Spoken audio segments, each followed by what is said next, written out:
Fuera del ámbito religioso, la figura de Jesús ha suscitado y suscita todo tipo de controversia.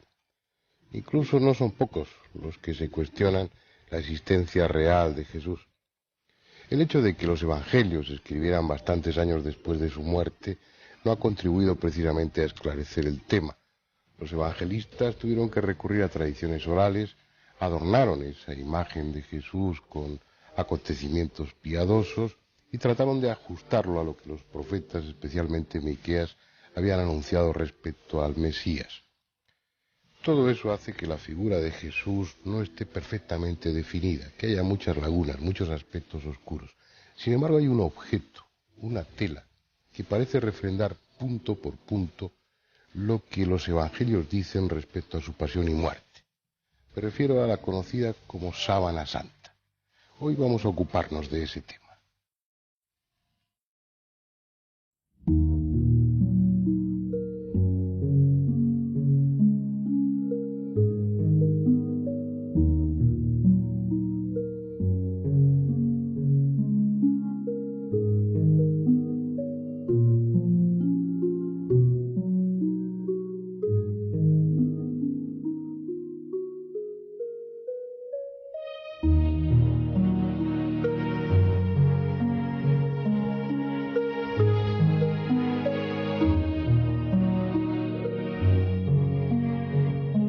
Por estas tierras anduvo hace más de 2000 años un hombre singular.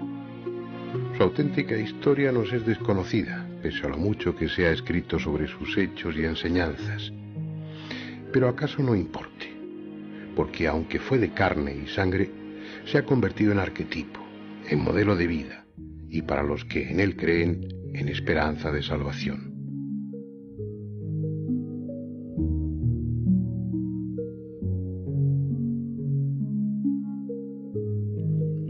Por lo que nos han contado, sabemos que nació en Nazaret y que murió aquí, en Jerusalén, cuando Poncio Pilato era el procurador de Judea.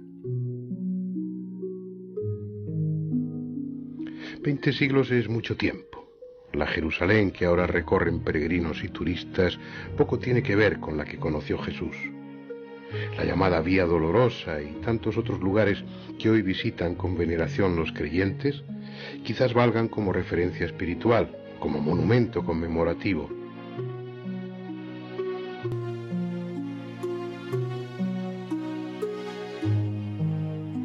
Pero la verdad, el auténtico escenario donde transcurrió la última parte de la vida de aquel hombre, está muchos metros por debajo de las calles actuales.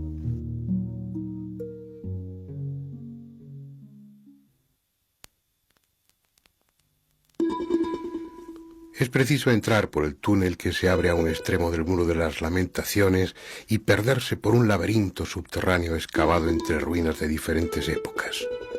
Túneles sombríos que tan pronto rodean la pared de piedra de una construcción templaria como se abren paso entre lo que fueron tiendas y almacenes. Un mundo enterrado en el que alternan angostos pasadizos con enormes salas abovedadas, cada vez más abajo, hasta encontrar el basamento del colosal muro que circundaba la plataforma donde se levantó el templo de Jerusalén.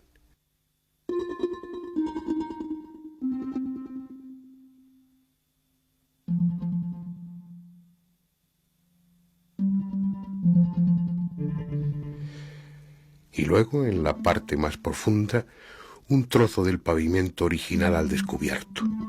Algunas de las losas que, con toda seguridad, pisó Jesús en un momento u otro de su vida. Tal vez esas losas sean los únicos objetos que se conservan que estuvieron en contacto físico con él. Solo tal vez, porque en una capilla a 2800 kilómetros de aquí se venera una desconcertante tela que, según todo parece señalar, envolvió su cuerpo y ha guardado, nadie sabe cómo, cada detalle de la atroz tortura y de la ignominiosa muerte que, según la tradición, sufrió. Hoy se la conoce como la Sábana Santa. Mide 4 metros y 30 centímetros de largo por 1,10 metros de ancho. Y para muchos no hay duda de que se trata del sudario que envolvió el cuerpo de Jesús en su tumba.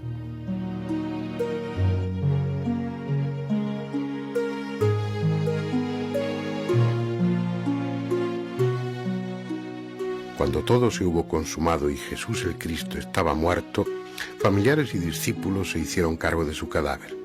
Lo desclavaron de la cruz y con toda precaución lo descolgaron para trasladarlo a una tumba nueva que José de Arimatea había hecho excavar en la roca junto a otras tumbas. Aunque con detalles contradictorios en su narración, los evangelistas coinciden en que al tercer día la piedra que cerraba la tumba estaba corrida y el cuerpo de Jesús había desaparecido. En el interior solo quedaba la tela que había servido de sudario. Es comprensible que el lienzo fuese recogido por personas allegadas al maestro y conservado como un objeto de veneración. Sin embargo, de ser este que se conserva en Turín, lo cierto es que hasta el siglo XIV no hubo certeza de su existencia. Lo que sí hay son testimonios e indicios que permiten deducir qué camino siguió desde Jerusalén hasta su actual emplazamiento.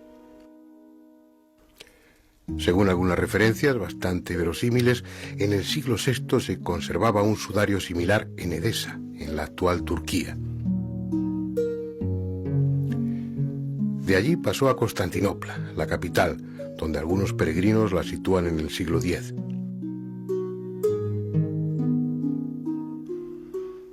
Durante las cruzadas, en el 1204, Constantinopla es conquistada y crónicas de la época afirman que el sudario fue requisado por Otón de la Roche, que se lo llevó a Francia. Ya con documentación bien contrastada, consta que en 1353 el lienzo era venerado en Lirey. 100 años más tarde, en 1453, el duque de Saboya la trasladó a Chambéry, donde fue objeto de culto hasta el año 1578, en que fue llevada a Turín, ciudad en la que desde entonces se conserva. Pero ahora es ya de entrar a considerar lo que este lienzo tiene de extraordinario. Para los fieles, el principal punto de interés es que en la tela aparece impresa, aunque sea de una forma un tanto indefinida, la figura de un hombre, supuestamente de Jesús, de cuerpo entero y tanto de frente como de espaldas. La razón de esa curiosa disposición de la imagen es que la larga tela recibía encima el cadáver y al mismo tiempo servía para cubrirlo, tal como se hacía entre los judíos hace 2000 años. Las manchas, si es que son tales, retratan el cuerpo de un hombre con trazas de haber sido sometido a tortura y que ha sangrado en algunos lugares. La observación de los detalles se ve dificultada por las quemaduras que sufrió el lienzo durante el incendio en 1532. En aquellos momentos estaba plegado y se quemó por un borde y una de las esquinas. Al desdoblarlo y extenderlo, la quemadura aparece multiplicada simétricamente a lo largo del lienzo. Un par de años después, las monjas clarisas trataron de reparar el daño con varios remiendos. Para evitar ese y otros riesgos, se conserva enrollado dentro de una lujosa urna, de la que solo se saca en señaladas ocasiones para extenderla sobre un bastidor y mostrarla a la veneración de los fieles. Fue durante una de esas ostensiones, la de 1898, cuando se le permitió al abogado Secondo Pía realizar varias fotografías del sudario. La sorpresa surgió cuando en su laboratorio reveló las placas. El rostro impreso en la sábana, que a simple vista tiene este aspecto, mostró su auténtico carácter en el negativo fotográfico. La misteriosa tela acababa de desvelar su secreto. Al invertirse lo claro y lo oscuro, apareció un rostro definido, real. El rostro de un hombre de cabello largo y barba con sereno semblante. En 1931 y 1934 se realizaron nuevas ostensiones de la sábana santa ante una enorme expectación. En esta ocasión fue un fotógrafo profesional, Giuseppe Henry, el encargado de tomar otras fotografías y verificar si aquella especie de milagro óptico de 1898 volvía a producirse. Y así fue. De nuevo en el negativo de las placas fotográficas volvió a aparecer el mismo rostro. No hay más que una explicación posible. Las manchas del sudario constituyen un negativo natural y es sólo al invertirse luz y sombra cuando puede verse la auténtica imagen. Algo imposible de concebir por un pintor antes de que se inventase la fotografía. Pero es que además no hubo pintor alguno. En esas manchas que retratan el cuerpo de un hombre por delante y de espaldas no hay rastro alguno de pintura. No existen ni siquiera indicios de pigmentos vegetales ni animales. Simplemente están ahí. Algo desconocido alteró la estructura de la tela para que esas manchas se formasen. Pese a esas extraordinarias características del sudario, tuvieron que pasar varias décadas antes de que se iniciara su investigación por los científicos. Primero fueron las fotografías en color, con luz ultravioleta y con luz infrarroja, realizadas en 1969, y luego la toma de muestras del tejido y de los residuos adheridos a él en 1973.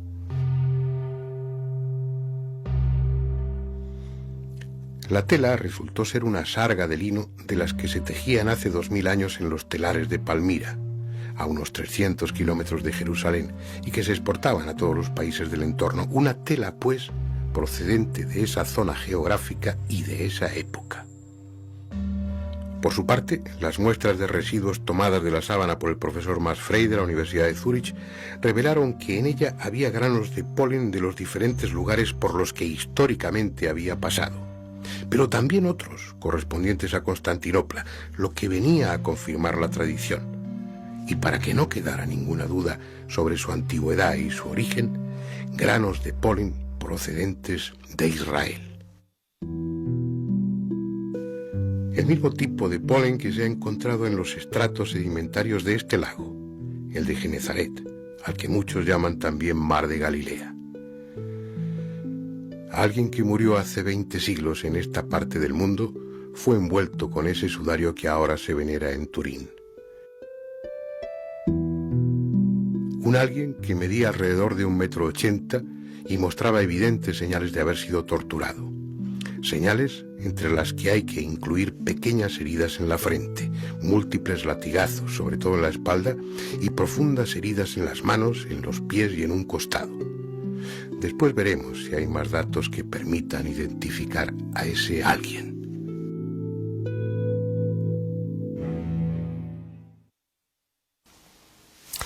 Y una de las primeras cosas que llama la atención es cómo la sábana santa aglutina o convoca en torno a ella personas de las más diversas profesiones, de las más diversas procedencias. Eso lo vamos a ver aquí con nuestros invitados de esta noche. Julio Marbizón es meteorólogo, el hombre del tiempo del Canal Sur, un querido amigo desde hace muchos años, que en un momento determinado se sintió enganchado por la Sábana Santa. Hay un libro suyo, La Sábana Santa, milagrosa falsificación, entre interrogación, que lleva a pronunciar no sé cuántas conferencias sobre el tema. Él es un experto en los temas raros que aquí tratamos. Hace muchos años que nos conocemos por su vinculación con la parapsicología, con el fenómeno ovni, temas que ha estudiado siempre con rigor. ¿Qué fue lo que te enganchó a la Sábana Santa? Pues mira, me enganchó una emisión de televisión el 23 de noviembre de 1973, en que se hizo una especie de ostensión televisiva casi, no digo en toda Europa, pero sí en muchas televisiones de Europa, y a mí aquella vez pues me encontré la Sábana Santa y me enganchó completamente. A partir de ahí empecé a interesarme por la Sábana Santa. Nuestro siguiente invitado, Jorge Manuel Rodríguez Almenar, es abogado, es profesor de Derecho Civil en la Universidad de aquí de Valencia y es vicepresidente primero del Centro Español de Sindonología. Entonces, un ingeniero industrial, un abogado. ¿Qué fue lo que a ti te llamó la atención para engancharte con la Sábana Santa? Pues yo tendría que decir que probablemente, y eso es curioso, fue un programa suyo. En 1978, si no recuerdo mal, sería por entonces, y la verdad es que me quedé sorprendido de que existiendo una cosa así no se conociera más. Y a partir de ahí pues fui leyendo libros y al final pues nos hemos metido en una aventura que es pues contactar con los investigadores, estudiar el tema a fondo y sobre todo intentar que se hable de él con rigor, porque a veces no siempre eso es común, ¿no? No siempre se habla con rigor. No, desgraciadamente se habla o a favor o en contra, muchas veces sin rigor, y es lo que hace que este tema, no se sabe por qué, se tome un poco a rechufla cuando en realidad es un problema científico. Y desde ese punto de vista lo planteamos en la asociación nuestra, que es el Centro Español de Sindonología. Bueno, y desde la perspectiva lo vamos a contemplar hoy, y también desde la perspectiva afectiva, ¿por qué no? Y desde la perspectiva médica, porque nuestro siguiente invitado, José Delfín Villalain Blanco, pues también es amigo de hace muchos años, médico, forense, catedrático de Medicina Legal también en la Universidad aquí de Valencia, secretario de la Facultad de Medicina de Valencia y también vinculado a la Sábana Santa. ¿Cómo y por qué? En mi caso, claramente, una deformación profesional a través de los estudios médico-legales y forenses. Al fin y al cabo es una imagen de un sujeto torturado, sometido a múltiples vejaciones y además con toda la trascendencia que tiene como reliquia arqueológica y como elemento venerable, pues mucho más atractivo, naturalmente, y entonces el estudiarlo desde el punto de vista forense creo que es algo tan apasionante que lo engancha a uno absolutamente. Y Andrés Averasturi, yo no sé si la Sábana Santa te ha enganchado a ti, te ha llamado la atención, es uno de esos enigmas que te atraen o no. Todos los invitados a través de la televisión, pero a mí me dejó absolutamente desazonado. Estuve 5 noches sin dormir y se me aparecía la Sábana Santa por todos sitios. Me produjo una impresión brutal y me dio mucho miedo, ¿no? Al principio me dio mucho miedo. Me pareció una imagen espeluznante lo que se veía allí. Bien, vamos a entrar en el tema. Hace unos momentos estábamos comentando que tal vez por afinidad con la figura que hay en la Sábana Santa, y con todo el respeto, los 4 que estamos aquí tenemos barba, ¿eh? ¿Ha sido pura casualidad o os habéis dejado la barba para venir a este programa? Todos tenemos barba, pero somos 5, Oye, me llama la atención lo del Centro de Sindonología. Tú eres el vicepresidente primero, Jorge, tú también estás en el... Sí, y tú también estás vinculado con él. Aquí Andrés y yo somos los únicos que no estamos vinculados con el Centro de Sindonología. Pero si nos admitís, pues lo estaremos. Para mí es un tema que la verdad es que me apasiona. ¿Por qué crear un Centro de Sindonología? ¿Cuándo se crea? ¿Qué es lo que os lleva a poner eso en marcha? Pues, hombre, es un poco lo que decía antes. El tema de la Sábana Santa está, yo creo que permanentemente en los medios de comunicación. Lo que ocurre es que la documentación que existe muchas veces no está al alcance de quien hace el programa, ¿no? Y muchas veces se dicen exageraciones, pero ya digo, tanto a favor como en contra, y hay también un poco de intoxicaciones que muchas veces no son mala fe de quien escribe, sino simplemente que está repitiendo una noticia que ha leído mal, que no se ha desmentido.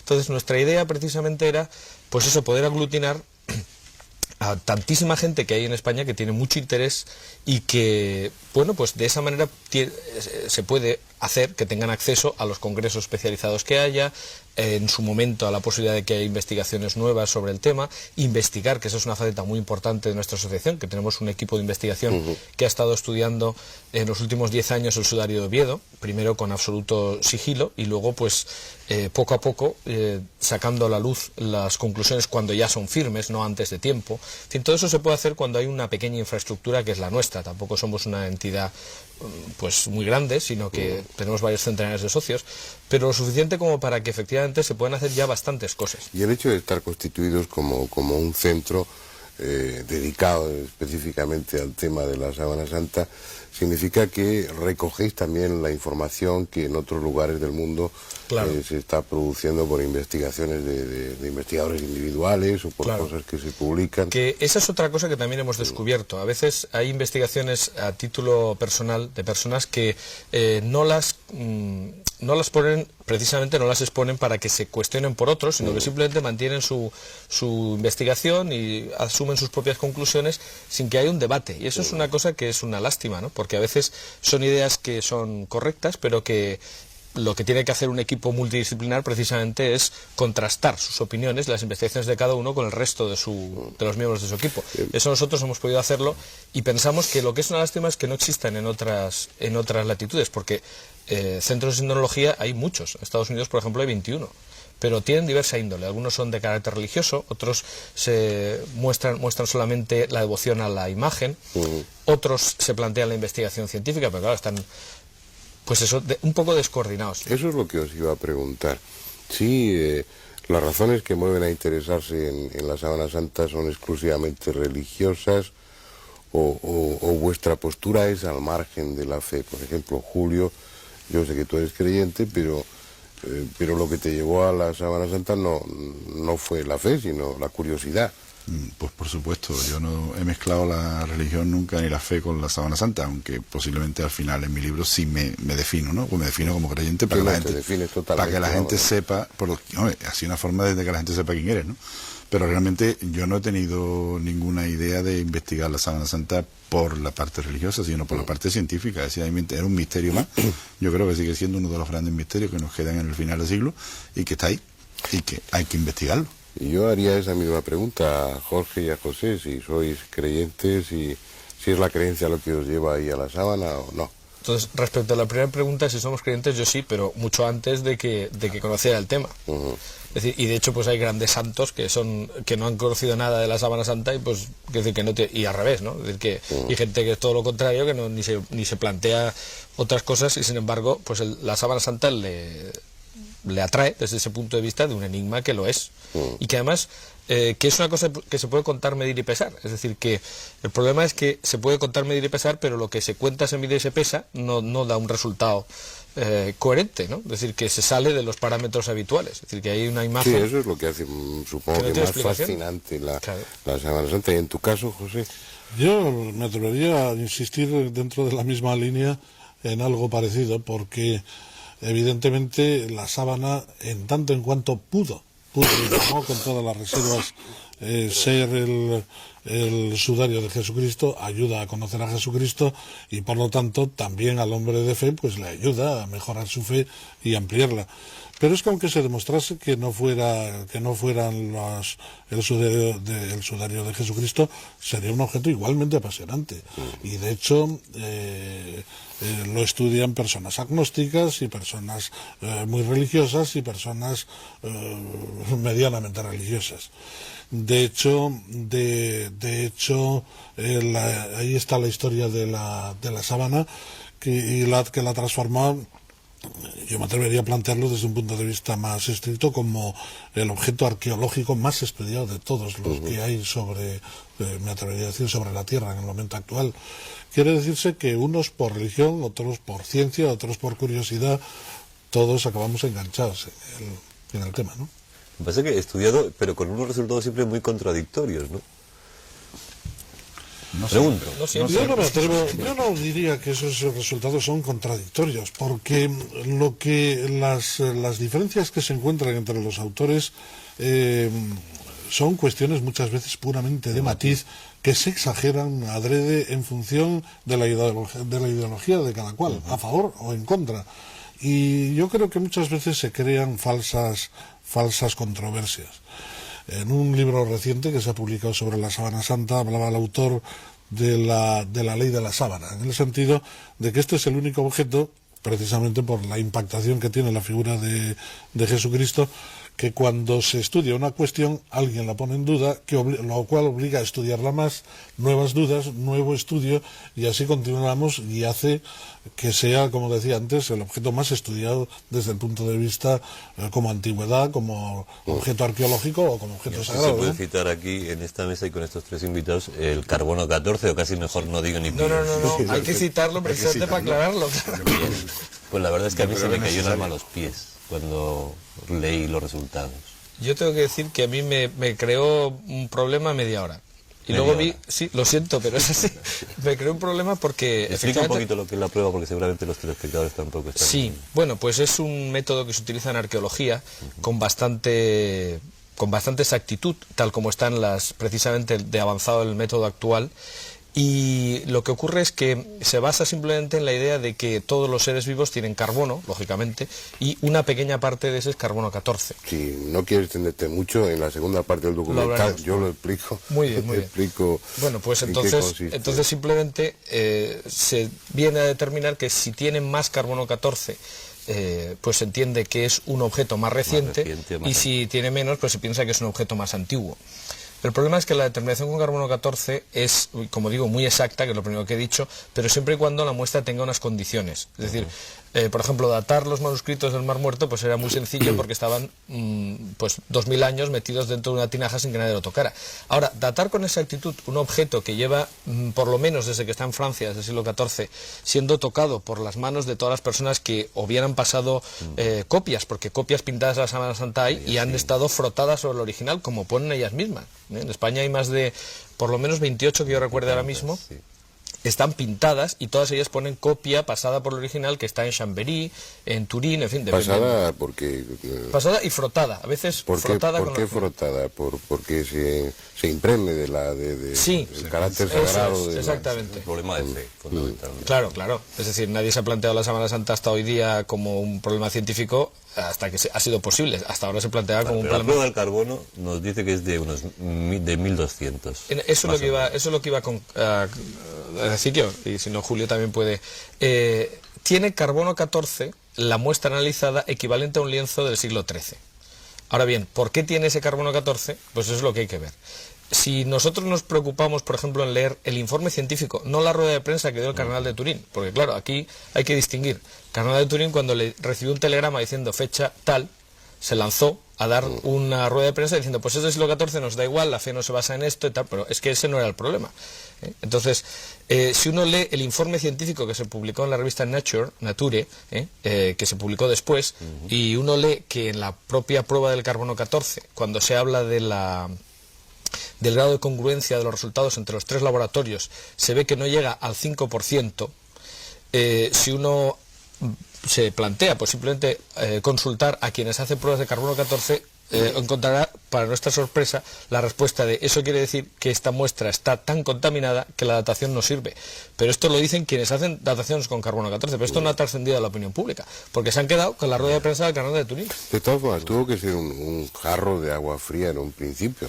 Tú dices a la media hora, pues ya te quedaste sí, porque tranquilo. empecé a ver cosas que no encajaban si fuera de la Edad Media. Pero es que a mí también me llamó la atención cuando se publicó esos resultados, porque ¿cómo un resultado va a invalidar el resto de la investigación?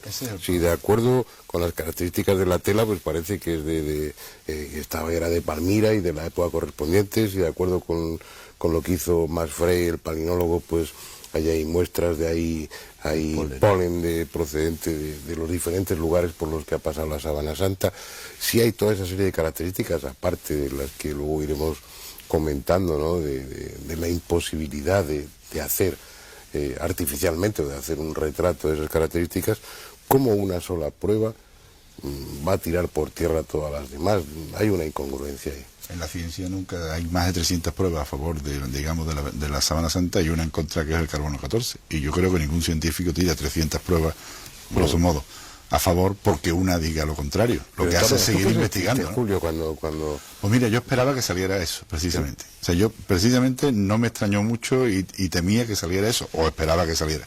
Porque hay que saber que hasta incluso hay intentos anteriores del carbono 14, como por ejemplo el profesor Libby se le pide que lo haga. El profesor Libby, premio Nobel por haber descubierto el sistema de datación del carbono 14, se niega a hacer en la prueba del carbono 14 porque dice que no es capaz de limpiarla.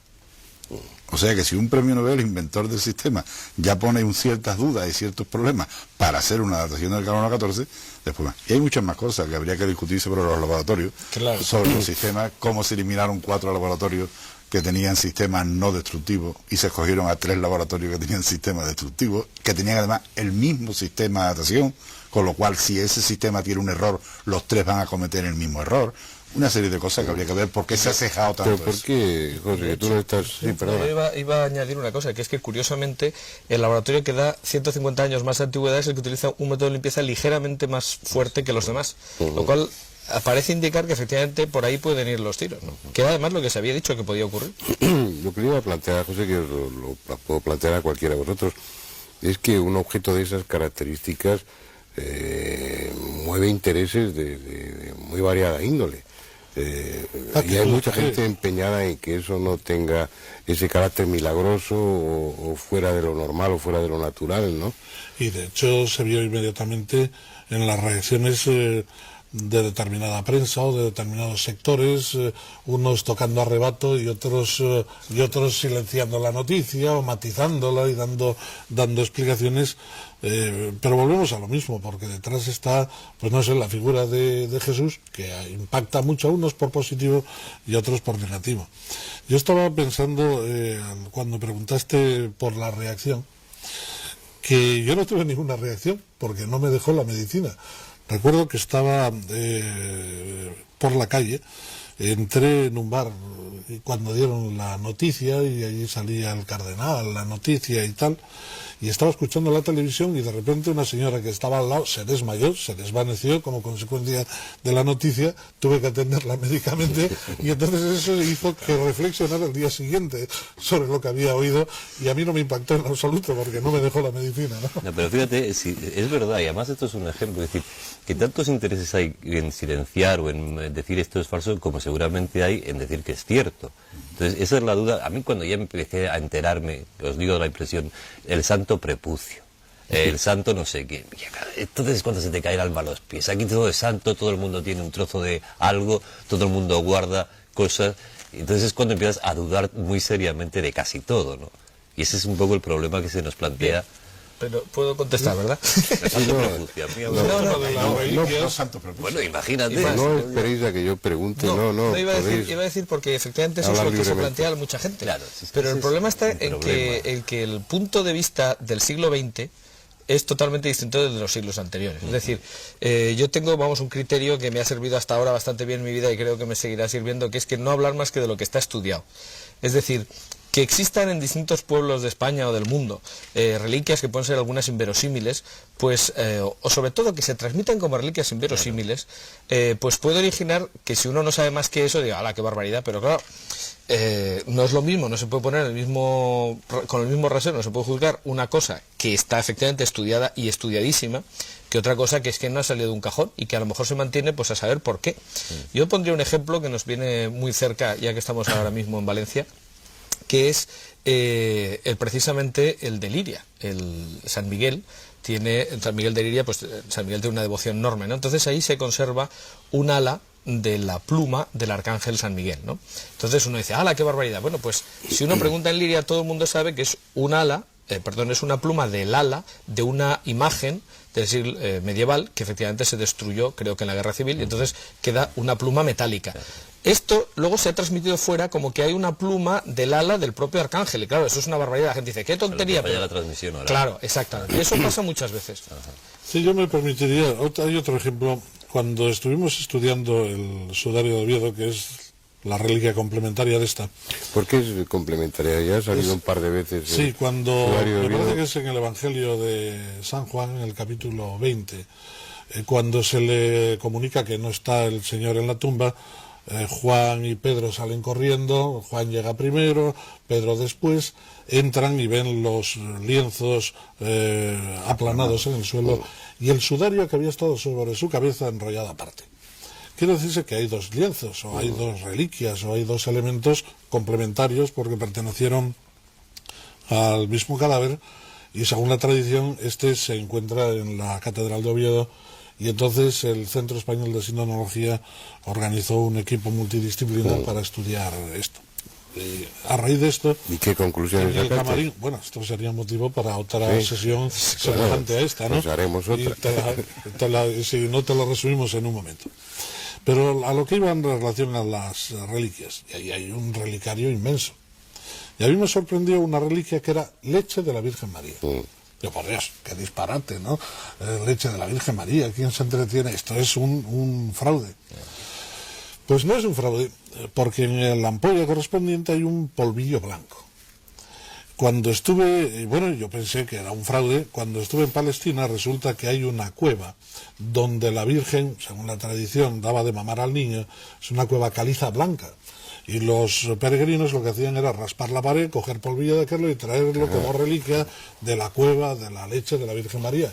Claro, en la tradición oral y en la deformación lingüística, eso acabó siendo leche directa de la Virgen María, ¿no? Que deja de ser, pues, despiste. Un fraude lleno de buena intención, pero es fraude. Estoy totalmente de acuerdo.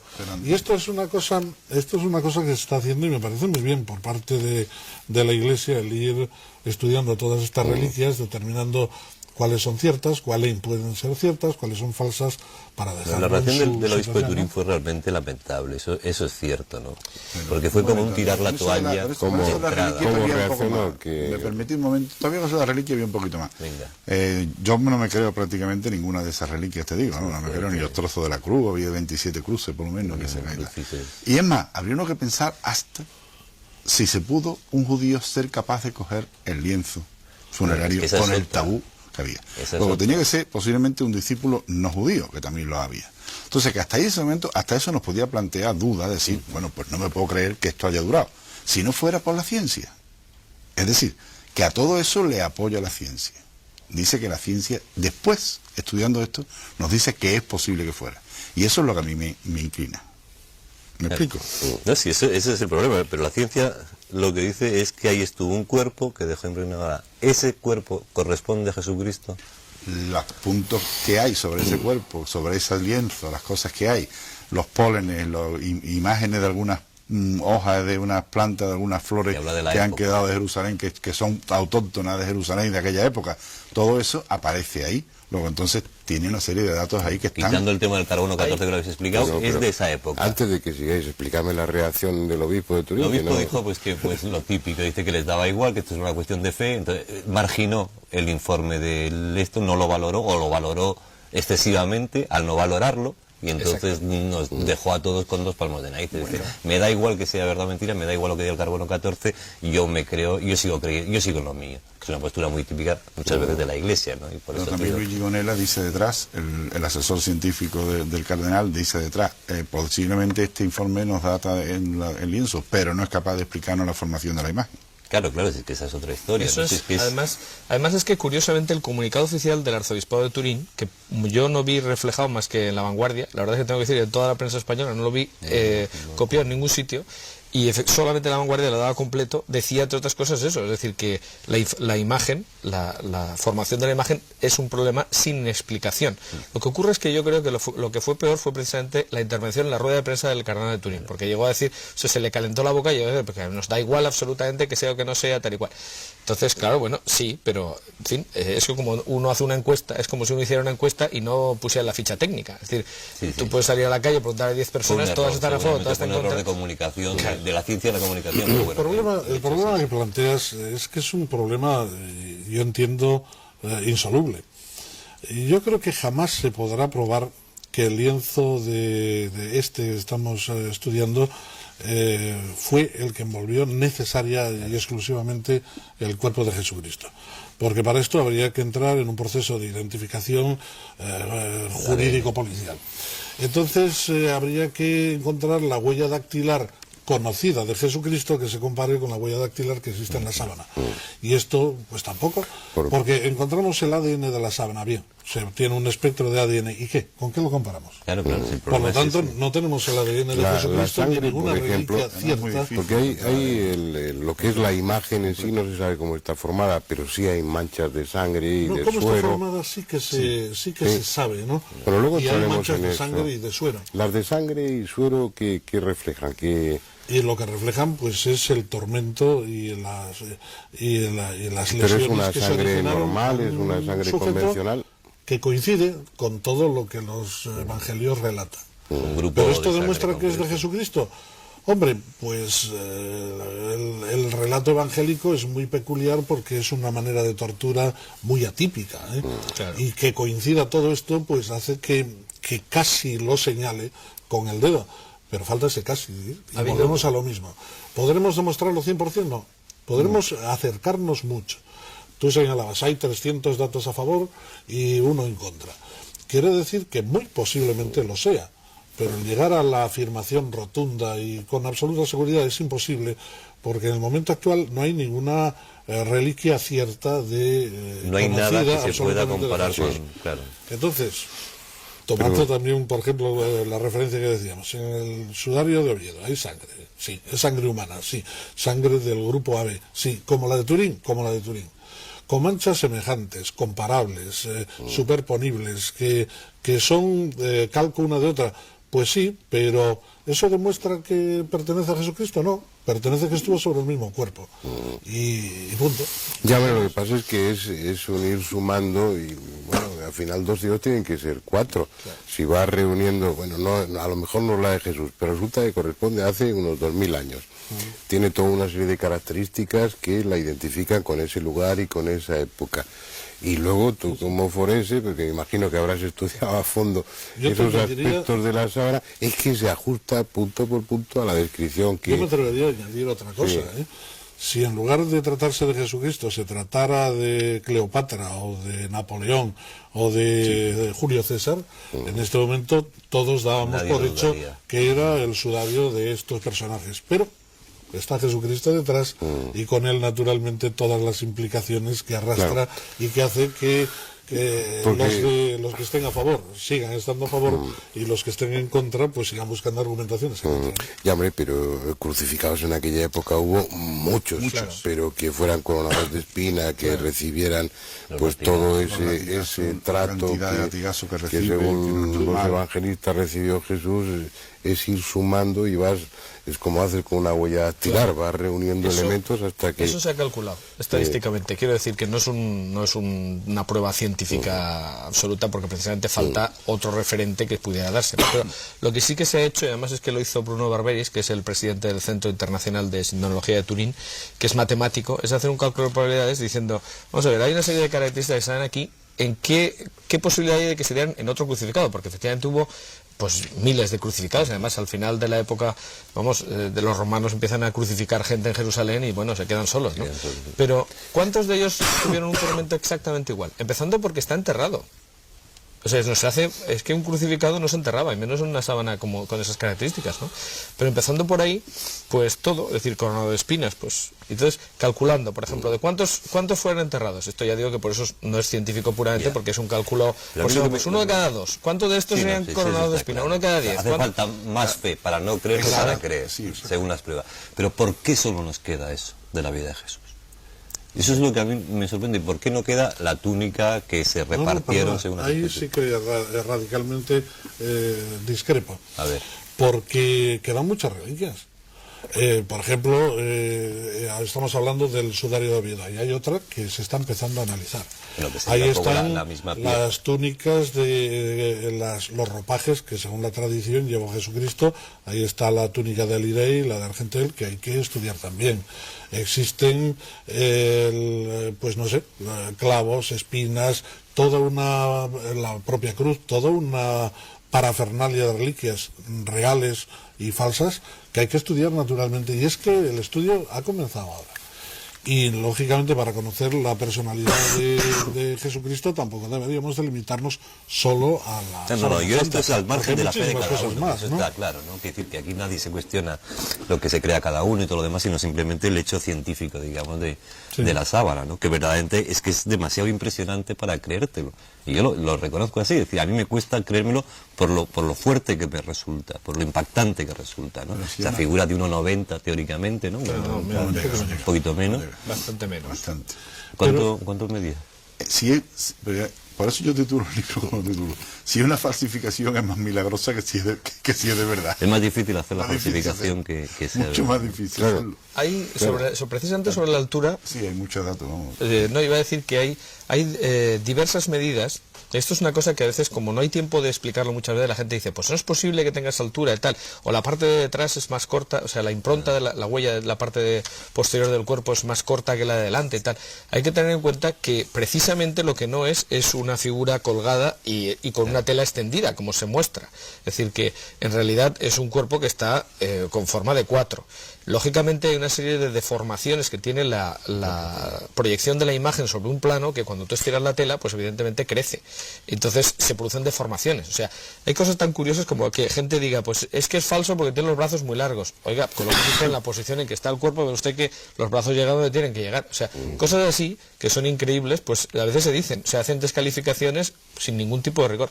Sobre la medida entonces, bueno, pues no se sabe con absoluta exactitud. Esto es una de las cosas que yo propondría que se estudiara en serio, ¿no? Porque ha habido varios estudios, pero no son coincidentes, sí. Si a ustedes les parece bien y a nuestros invitados también, vamos a ver la segunda parte del documental.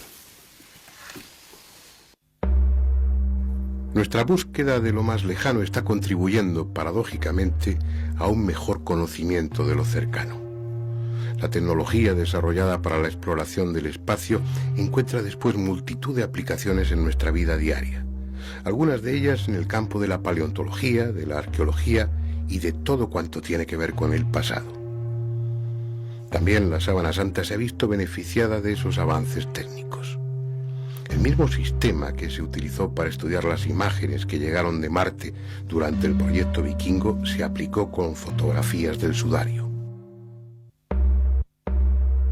Un analizador de imagen VP8 permitió a dos jóvenes investigadores de la Academia de las Fuerzas Aéreas de Colorado Springs, Eric Jumper y John Jackson, con la colaboración de otros colegas, demostrar que las manchas que aparecen en la tela no se produjeron por contacto, sino en función de la distancia del tejido a las distintas partes del cuerpo que tenía debajo. Es decir, el carácter de esas manchas, que en realidad no son tales, sino una especie de chamuscamiento, es tridimensional. Algo que no solo abre una incógnita aún más desconcertante sobre la causa que produjo esos cambios de coloración en la tela, sino que además ha permitido reconstruir a través de ordenadores la imagen corpórea, en relieve, del cadáver que estuvo envuelto por el sudario. Hace 2000 años hubo un hombre que, según la tradición recogida por los evangelistas, fue preso, sometido a todo tipo de vejaciones, golpeado, azotado, coronado de espinas y luego clavado en una cruz. Esa tela, la síndone, más conocida como la Sábana Santa, conserva en sus extrañas manchas las huellas de todas y cada una de las agresiones que esa tradición describe. Fue azotado, y en el lienzo han quedado recogidas las señales de numerosos latigazos. En la espalda pueden contarse más de 100. Tienen una forma peculiar, la que corresponde a los flagellum romanos de la época, terminados en 2 bolitas de plomo o de otro metal, con lo que también encajan a la perfección en la fecha en que los hechos se sitúan. Fue coronado de espinas, y en la tela han quedado las señales dejadas por numerosos regueros de sangre en la frente y sobre todo en la nuca, correspondientes a múltiples pequeñas perforaciones en la piel y cuero cabelludo. Y fue crucificado. Tal vez sea esta la imagen más conocida de Jesús, su representación habitual, 1000 veces repetida en todas las épocas y en todos los estilos, y siempre con el mismo error: sendos clavos que atraviesan las palmas de sus manos. Algo piadosamente aceptado, pero anatómicamente imposible. En esa posición, sin otra resistencia que los músculos y la piel, las manos se desgarrarían hasta desprenderse del madero.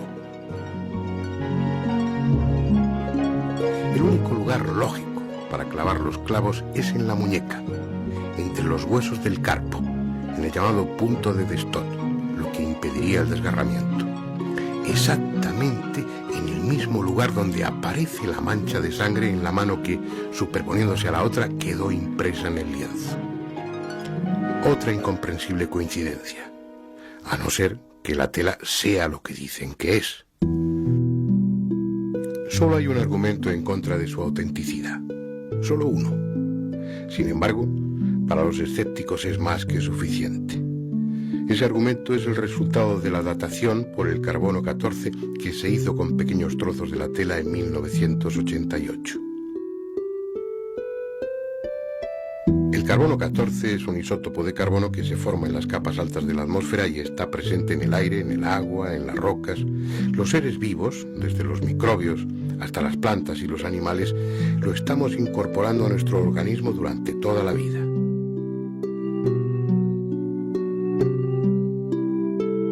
Hasta que morimos, o en el caso de las plantas, hasta que son cortadas o arrancadas. A partir de ese momento, el carbono 14 que el ser vivo había incorporado se va desintegrando para transformarse en carbono normal, en carbono 12. Como lo hace de una forma constante y progresiva, midiendo la cantidad de carbono 14 que contiene un resto orgánico, sea un hueso, un trozo de madera o una fibra vegetal, podemos saber cuánto tiempo ha transcurrido desde que dejó de estar vivo, desde que murió. Pues bien, la datación por el método del carbono 14 de las muestras cortadas de la Síndone en 1988, realizadas por 3 laboratorios diferentes bajo la coordinación del profesor Michael Titt en el Centro de la Fotografía, ante la fachada del Museo Británico, arrojó el sorprendente resultado de que tales muestras analizadas pertenecen al siglo XIV. En otras palabras, de acuerdo a su contenido de carbono 14, la llamada sábana santa tiene poco más de 600 años de antigüedad. La cuestión es que esa prueba, por muy científica que sea y por muy tranquilos que deje a los escépticos, no invalida al resto de pruebas igualmente científicas, igualmente rigurosas, que avalan el carácter extraordinario del lienzo. Es posible que alguien, en el siglo XIV, mandase tejer una sarga de lino al modo que se hacía en Palmira 1400 años antes. Es posible que convenciera a un hombre para que se prestase a ser azotado con látigos de la época romana, a que fuese coronado de espinas, clavado en las manos y en los pies, y que de propina recibiese un lanzazo en el costado, señales todas que sin discusión posible recoge la sábana santa de Turín. Es posible también que 500 años antes de que se inventase la fotografía, encargase a un pintor que pintase un negativo fotográfico y que además lo hiciese sin pintura ni pinceles. Es posible, asimismo, que adelantándose a los conocimientos médicos de su siglo, distribuyese sangre arterial y venosa en la forma correcta en la tela. Es posible, porque la llamada sábana santa demuestra incuestionablemente que tales cosas sucedieron hace 2000 años o hace 600. Si fue hace 2000 años, todo encaja con la pasión y muerte de un hombre llamado Jesús. Si fue hace 600 años, es que existió otro personaje igualmente singular, del que no tenemos noticia, otro hombre que sufrió idéntica tortura y muerte y que una vez amortajado con ese sudario, emitió una energía, una radiación tan intensa y súbita que chamuscó las fibras superficiales de la tela respetando el resto. Y es que tal vez sea esa la clave que haga coherente la datación del carbono 14 con el resto de las pruebas. Al ir eliminando las posibles causas que habrían podido producir la imagen del lienzo, en este momento la única que prevalece es la de una energía no calorífica, emitida de dentro a afuera, que oxidó la celulosa del tejido y lo rejuveneció con un aporte masivo de neutrones. Las características de la imagen señalan que esa radiación procedió del cuerpo que estaba envuelto, que fue instantánea y que, para los más audaces de los investigadores, se produjo coincidiendo con la desaparición, desmaterialización o llámese como se quiera, de ese cuerpo. Nuestros conocimientos avanzan, nuestras técnicas se perfeccionan. Hasta ahora han permitido comprobar el carácter extraordinario del sudario. Dentro de unos años, probablemente nos permitan saber qué fue exactamente lo que sucedió con el cadáver que envolvía.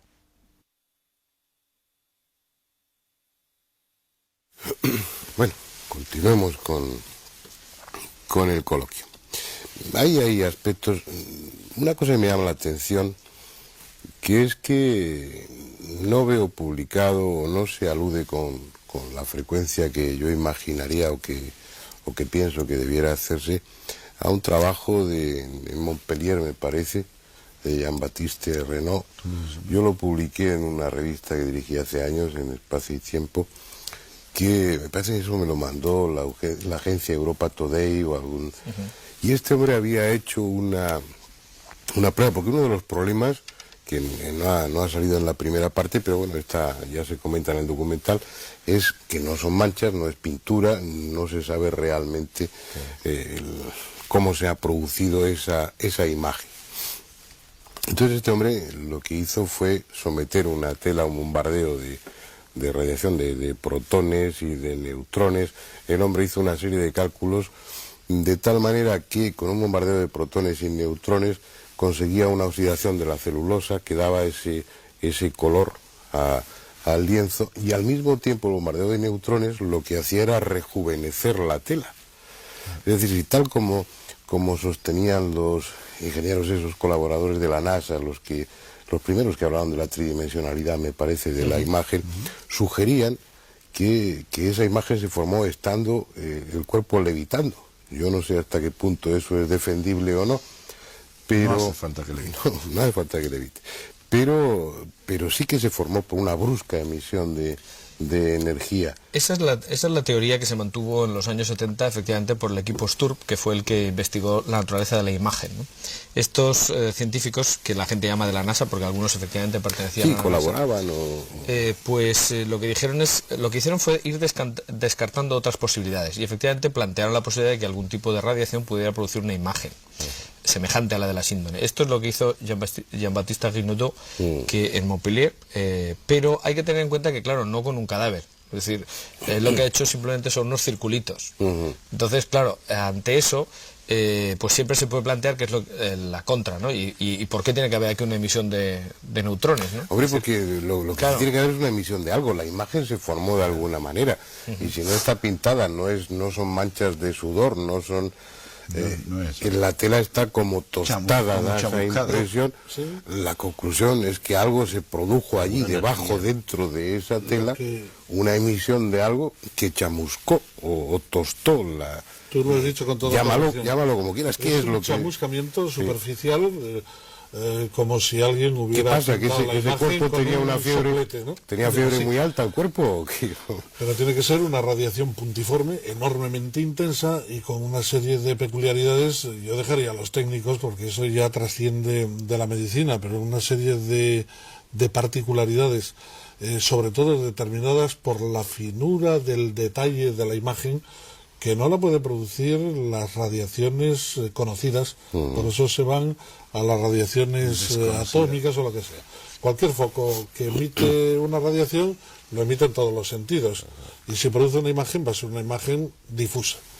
Y sin embargo la imagen de la Sábana Santa tiene una precisión que con los tratamientos de imagen no solamente permite ver el cuerpo en relieve, sino los reguerillos de sangre, detalles en la piel levantada, las escoriaciones, con una precisión que ya quisiéramos muchas veces reproducir en la mesa de autopsias mediante la fotografía. Eso es lo que quiero saber, lo que opináis. De los científicos en ese momento, de los técnicos que la estudian, yo creo que es la correcta, ¿no? Puede ser una radiación desconocida para la ciencia, que quizá algún día conozcamos, que quizá algún día. Luego entonces no hay por qué asimilarla ni a protones ni a neutrones, sino algo para nosotros desconocido, precisamente porque no somos capaces de reproducirla. El problema porque es que en el momento que fuéramos capaces de reproducirla ya no sería desconocida. Toda la física actual se mueve en función de las 4 energías básicas conocidas. Y ninguna de ellas conocida por nosotros. Conocidas y que al nivel de la física actual, evidentemente. Y ninguna de ellas es capaz de producir ese chamuscamiento. Bueno, pues vengan físicos y explíquenmelo, porque yo no lo sé. No están aquí los físicos, pero sí estáis vosotros. A ver, ¿qué pensáis? Pues yo añadiría además otra cosa, y es que curiosamente, y esto es otro detalle que precisamente porque se ha publicado en inglés y en España se ha publicado poco, y en ello estamos nosotros, ¿no?, intentando que se haga, pues precisamente uno de los detalles que llama mucho la atención es que en algún sitio se pudo levantar costras de sangre que hay en la tela, y se vio que debajo la degradación de la celulosa del lino, que es lo que forma la imagen, la impronta, pues no existe. Es decir, debajo de la sangre la tela está bien. Eso quiere decir que antes ha llegado la sangre a la tela que se ha producido la imagen. Eso es mucho más difícil y prácticamente para un falsificador lo haría imposible, ¿no? Es decir, aparte de que, y eso lo puede decir muy bien Delfín, pues hay sangre arterial donde tiene que ser sangre arterial, sangre venosa donde tiene que ser sangre venosa, y las heridas están como tienen que estar. Aparte de eso es que además estas han tenido que llegar a la tela antes de que se forme la imagen, porque han sido capa que ha impedido que ésta se forme sobre la tela en esos puntos. Es decir, que lo primero sí fueron las manchas reales físicas de contacto, de suero, de sangre, y después el fenómeno que produjo la imagen. Pero ¿qué fenómeno fue? Tendría que ser un fenómeno instantáneo, casi como una explosión, ¿no? Teóricamente. Algo instantáneo, por supuesto. Eso no fue una cosa que se fue haciendo día a día. Tiene que ser algo de décimas de segundo, o menos. ¿Por qué? El equivalente sería pues como un flash, muy intenso. ¿Pero por qué? De una energía desconocida hoy por hoy. ¿Por qué? También desconocido. Ojalá pudiera repetirse en el laboratorio.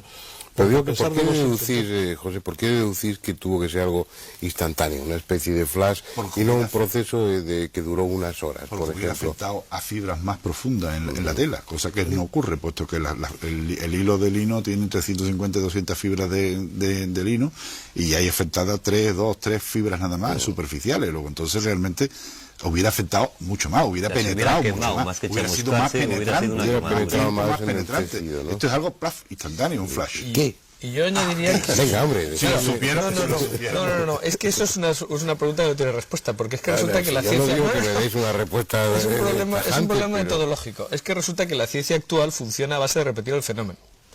Esa es la base de la ciencia moderna, es decir, el método empírico. Si nosotros no somos capaces de reproducir el fenómeno, no podemos decir que se ha hecho así. Podemos estudiar las características de la imagen. Si quiere ponemos un anuncio, señor, que emita energía, que venga para prestarse. Claro, ese es el problema. Es decir, en estos 100 años que se viene estudiando la sábana santa, nadie, ni los que están a favor ni los que están en contra, han conseguido una imagen igual. Con lo cual nadie puede decir que se ha hecho así, porque nadie la ha hecho. Es decir, y el que lo diga, pues está haciendo una pirueta en el aire. Ya, hombre, lo que pasa, Jorge, lo que podamos opinar, Andrés, sí se puede decir. Andrés y yo, que tenemos un conocimiento superficial del tema, pues no es relevante, pero vosotros tres, que lleváis años y muchos, ¿tendréis alguna opinión? Hablo de opiniones, impresiones, sensaciones, llamarlo como queráis. Quizá la frase también sea de investigadores, ¿no? Stevenson y Haven en su libro lo dicen. Allí hubo un cuerpo al que le ocurrió algo extraordinario. Vale. Pero vamos a ver, entonces descartamos que eso ocurrió durante la muerte. Teóricamente tendría que ser durante la resurrección, ¿no? Sí, eso ya nos metemos en terreno nervioso. Ya empezamos. Claro, es que si no, ya empezamos. Claro, es que el aspecto sugestivo, Andrés, es que, por lo que han estudiado los forenses, entre ellos de film, es que retrata fielmente lo que se describe sobre la pasión y muerte de Jesús. Pero si en esos evangelios se dice cuando llegaron no estaba el cuerpo, los lienzos estaban vacíos, entonces también sería lógico deducir que lo que produjo esa imagen pues fue lo que precedió, acompañó a la desmaterialización de ese cuerpo. Hay otra investigación. O al robo, si alguien se lo llevó. Hay otra investigación complementaria. No puede haber robo. No puede. Desmaterialización. No. ¿Qué vamos a hacer? Si esa es la palabra, ¿qué le vamos a hacer? El tema es el siguiente. Hay un investigador, está discutido y se está investigando por ahí, que ha demostrado que en la parte de atrás del dorso, las imágenes son unas imágenes que corresponden a la piel, a las lesiones de la piel. Pero a las imágenes delanteras no solamente se ve la imagen de la piel, sino que se ven algunos de los huesos de la mano y del cráneo. Y entonces ahora viene la interpretación, por ejemplo, de Jackson del Sturp. Yo estoy transmitiendo algo en lo que no puedo ni opinar a favor ni en contra. Para que esto se produjera, en el momento de producirse el flash, la sábana, la parte de arriba que envolvía el cuerpo, tenía que estar cayendo a través del cuerpo y desplomándose al fondo, lo cual todavía hace más complicado y más misterioso el problema. Pero sí explicaría la levitación. Yo no me atrevo a decirlo, pero es una de las tesis que están circulando como una especie de tomografía, ¿no? Por lo pronto, entonces se produce el flash, y en ese flash, al no tener consistencia el cuerpo, la sábana cae, atraviesa el cuerpo y aparecen imágenes de la piel y de los huesecillos de la mano, del maxilar y de los dientes del además, esa teoría lo que tiene es una ventaja, y es que explica la ausencia de laterales. Es decir, llama mucho la atención, y a veces he dicho como argumento en contra que es lo que pasa siempre, ¿no? Es decir, pues esto no encaja, entonces empieza a estudiar más. Curiosamente, efectivamente, solo aparece la parte anterior y la parte posterior del cuerpo. Sin embargo, las manchas de sangre no son solo las de la parte anterior y posterior. O sea, si uno, ahora sería muy bueno poder tener aquí una imagen y poderla señalar, pero si uno se fija, en uno de los brazos hay un reguero que sale hacia afuera, en la huella, ¿no? En la impronta. Si envolvemos la tela, para que esa sangre salga así, corresponde justo a este punto, que es el donde se coagula parcialmente la sangre que corre por el brazo estando clavado hacia arriba, ¿no? Entonces, esta mancha de sangre nos muestra que la tela sí estaba sujetando los laterales, y sin embargo, porque se ha tenido que llegar ahí por contacto, sin embargo no está la imagen del cuerpo del lateral, es decir, solamente está las manchas de sangre y luego la impronta anterior y posterior. Esta teoría, claro, Eso es por ahí va un poco la idea de, esta teoría explicaría esto, que no tiene explicación. Y lo de robar el cuerpo que tú decías, que digo, es bastante difícil porque hay un problema. Hemos dicho que las manchas de sangre se producen antes de la imagen. Se secan y se pegan al cuerpo. Y no están rotas. Eso lo sabe un médico mejor que yo. Presentan una nitidez perfecta. Si tú separas una tela con una mancha de sangre de un cuerpo, eso se resquebraja, se rompe, pierde su forma, su nitidez. Allí no la pierde. ¿Y dentro de la investigación en qué punto estáis ahora mismo? ¿Vosotros como asociación o cómo está en la investigación? ¿Y cuánto queda por descubrir o ya no se va a descubrir nada más? No sabemos, porque, quiero decir, nosotros como investigadores, o sea, la parte investigadora del centro, evidentemente se ha dedicado a estudiar el sudario de Oviedo, que es la reliquia que hemos tenido a mano. De la sábana santa directamente no se ha estudiado nada desde 1978, que fue la investigación de los norteamericanos. Entonces, se ha dicho por parte de la Santa Sede, que es ahora, entonces no era en el año 78, pero ahora sí es la propietaria, que en el año 2000 puede que haya nuevas investigaciones. Quieren que se haga con un cierto rigor. Nosotros estaríamos encantados de que así fuera, ¿no? Porque a veces, ya digo que en estos últimos 20 años hay opiniones, pero que no están contrastadas porque no se han visto la tela directamente, ¿no? Entonces, algunas de estas teorías quizás se pueda avanzar en su naturaleza o en su explicación, o se puedan confirmar o descartar viendo pues esos mismos efectos sobre la tela, ¿no? Es posible que... Después de la prueba del carbono 14, ¿tú crees que las autoridades de Turín sobre todo van a dar bueno, hay un compromiso público de que sí, ya veremos. Sería fascinante realmente, claro, estudiarlo. Bueno, de hecho, yo creo que podríamos adelantar que el Centro Español de Sindonología y el equipo que investiga el sudario de Oviedo va a presentar un proyecto de investigación a las autoridades de Turín a ver si nos permiten acceder a la sábana. ¿En qué basáis eso? Uy, o sea, ¿qué tipo de investigación? Un programa muy complejo que va a dirigir el propio Jackson, el del STURP, y en el que habrá que volver a revisar todas estas cuestiones, tomar muestras y analizar los fenómenos, la imagen. Bueno, hay un campo inmenso todavía por realizar, ¿no? Sí. Pero ya veremos. Es decir, eso no depende de nosotros, ¿no? En principio yo soy optimista porque antes en el interín, lo comentaba con Averasturi, la Iglesia muestra unos criterios muy abiertos al respecto, ¿no? En Oviedo, por ejemplo, nos han dado toda clase de facilidades y el propio obispo ha dicho que a lo que salga y que lo publiquemos libremente, que no hay cortapisas y que naturalmente lo único que nos pide es que hagamos un trabajo serio y nada más. ¿El sudario de Oviedo responde a las mismas características por lo que lleváis estudiado que la sábana santa o no? Bueno, puede responder, y parece que sí, y ya al nivel que estamos, desde luego, no es solamente una casualidad, puede corresponder al mismo cuerpo, porque hay manchas que son superponibles. Lo que ocurre es que el sudario es lo que tiene que ser, es decir, es una tela que se utiliza para tapar la cabeza del ajusticiado. Inicialmente, etimológicamente, sudarión, que es la palabra que utiliza el evangelista, es paño para el sudor, por todo de ahí viene, se dio como un pañuelo grande, pero se utilizaba también para cubrir la cabeza de los ajusticiados cuando estaba deformada, cosa que vemos todos los días que ocurre, es decir, cuando hay alguien fusilado, muerto, siempre se le pone una tela en la cara. Pues eso justo es la función del sudario.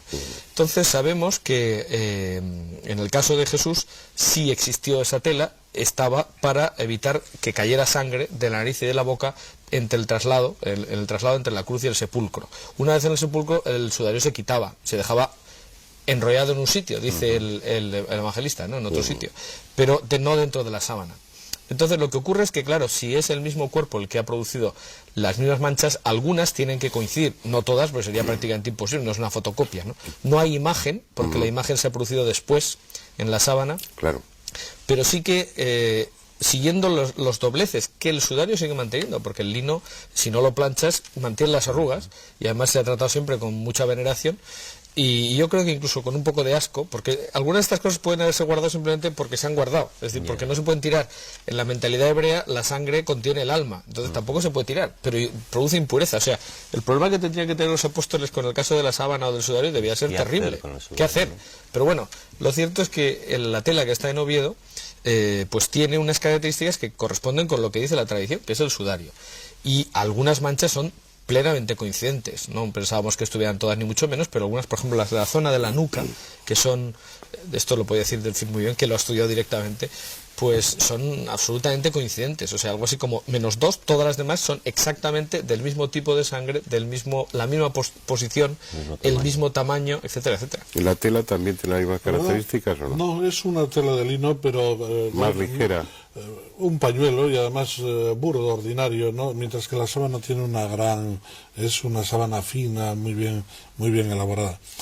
Estaba yo pensando a propósito de esto, que probablemente fue uno de los impactos más grandes que he recibido, y he recibido muchos a lo largo de mi vida profesional por razones obvias, porque cuando llegué a Oviedo a ver aquel trapo sucio, arrugado, algunas manchas como de café con leche, esto es una mistificación burda del medieval, se tomaron unas muestras y yo, absolutamente descreído, entre comillas, me las llevo al laboratorio, monto el microscopio y lo primero que hago es encontrarme un rosario de hematíes, de glóbulos rojos, en el campo del microscopio. Recuerdo que se me erizó el pelo, el vello del cuerpo, recogí aquella muestra, la metí en la caja fuerte, cerré y dejé aquello 15 días porque, a ver qué hacía, naturalmente. Un lienzo que tradicionalmente envolvió la cabeza de Jesucristo, que tenía sangre, por lo tanto, teóricamente podía ser de Jesucristo, tampoco podía tratarse de una manera así a la buena de Dios, ¿no? Y entonces, a raíz de pasados esos 15 días, se empezó ya con la investigación en serie y se pudo comprobar que era sangre humana, sangre del grupo AB, sangre que emanó por la nariz y por la boca de un hombre que estuvo colgado alrededor de 1 hora, que luego estuvo de bruces aproximadamente otra hora, que tiene en la parte de atrás una serie de punturas lineales producidas con sangre de naturaleza vital, no post-mortem, etcétera, etcétera, de tal manera que llega un momento en que volvemos a la misma situación, concuerda, y además tanto en la imagen como en la morfología y localización de las manchas, vemos que concuerda con los relatos históricos, evangélicos, arqueológicos. También aparece polen de Palestina, que no sé qué pinta en Oviedo, toda una serie de datos que parecen apuntar en este sentido, ¿no? Incluso lo que se está ahora en el tema del sudario de Oviedo es estudiando la documentación histórica, que parecía que había simplemente relatos, lo que contó el obispo Pelayo, etcétera, o sea que lo que se conserva en la catedral, pero resulta que es que el investigador nuestro que está trabajando en ese tema se ha dedicado a bucear en un montón de bibliotecas que teóricamente tendrían que tener algo y lo ha encontrado. Hay referencias no solamente en España, sino en Francia también, recogiendo el itinerario histórico, o sea, hasta el punto de que este resultado de su investigación no está presentado todavía, pero él nos ha dicho que es que ya no se puede hablar de tradición, o sea, hay una documentación riquísima y en muchos sitios, ¿no?, que hablan de la llegada del Arca de las Reliquias a España y entre ellas en los distintos enunciados, las listas que se hacen en el sudario, ¿no? Bueno, lamentablemente se nos ha terminado el tiempo. Como ustedes han visto, al margen de la fe o de la creencia, la Sábana Santa es un objeto apasionante, ¿no? Yo creo que habría tema para seguir hablando mucho más tiempo. Pero han salido a lo largo de este debate unas cuantas cosas que probablemente hagan que volvamos en otra ocasión a hablar del sudario de Oviedo. Yo creo que también se lo merece, y de otras posibles sábanas santas, no tan verosímiles o tan fiables como estas que estamos mencionando, pero que bueno, que reflejan una tradición y que probablemente nos sirvan para situar históricamente mejor ese lienzo. Pues nada más, hasta la próxima semana, en la que estaremos de nuevo aquí con otro tema que espero que sea también de su interés. Gracias y hasta la próxima semana.